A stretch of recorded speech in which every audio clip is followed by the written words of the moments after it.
Hi అండి. ఈరోజు ముద్దపప్పు, గుమ్మడికాయ పులుసు మా చిన్నప్పుడు ఎంతో ఇష్టంగా తినే మా అమ్మమ్మ స్టైల్‌లో ఎలా చేయాలో చూపిస్తాను రండి. దీనికోసం ముందుగా 2 నిమ్మకాయలంత చింతపండు తీసుకొని ఒక 1 అవర్ ముందే నానబెట్టి పెట్టుకోండి.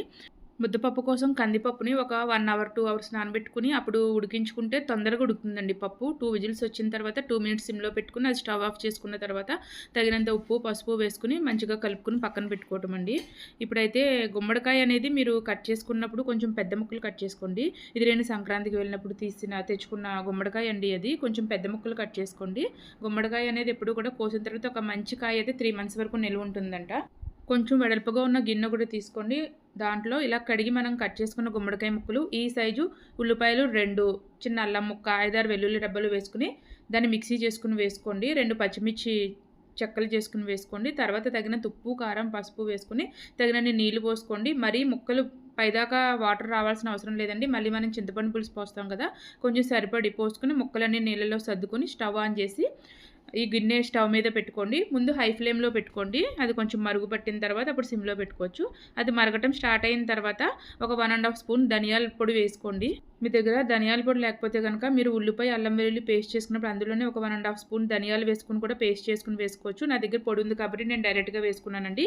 అది మరగటం స్టార్ట్ అయిన తర్వాత ఒక గరిటె పెట్టి పైన మూత పెట్టి సిమ్‌లో 10-15 నిమిషాలు ఉడికించుకోండి. ఒక్కొక్క గుమ్మడికాయ తొందరగా ఉడుకుతుందండి. ఒక్కొక్కటి లేట్‌గా ఉడుకుతుంది. కాబట్టి ఒక 10 నిమిషాల తర్వాత మీరు చెక్ చేసుకోండి. ఉడికితే సరే, లేదంటే ఇంకొక 5 నిమిషాలు ఉడికించుకోండి.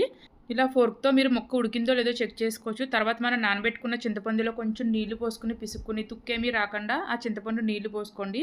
తగినంత బెల్లం వేసుకొని, కొత్తిమీర వేసుకొని ఇంకొక 5 నిమిషాలు బాగా మరిగించుకోండి. ఇలా మరిగిన తర్వాత తాలింపు పెట్టుకోవటమేనండి. దానికోసం ఒక చిన్న గిన్నె పెట్టుకుని దాంట్లో కొంచెం సరిపడా ఆయిల్ వేసుకుని దంచిన వెల్లుల్లి రెబ్బలు, కరివేపాకు, ఎండుమిర్చి వేసుకుని అవి కొంచెం వేగిన తర్వాత మెంతులు, ఆవాలు, జీలకర్ర కూడా వేసుకుని అవి బాగా దోరగా వేయించుకోండి. వేగిన తర్వాత స్టవ్ ఆఫ్ చేసేసుకుని కొంచెం ఇంగువ కూడా వేసుకోండి.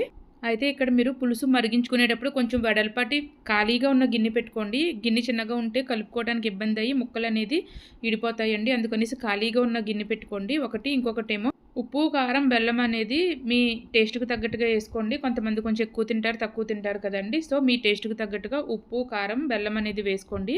వేడి వేడి అన్నంలో నెయ్యి వేసుకుని ముద్దపప్పు, గుమ్మడికాయ పులుసు వేసుకుని తింటే ఆ రుచే వేరండి.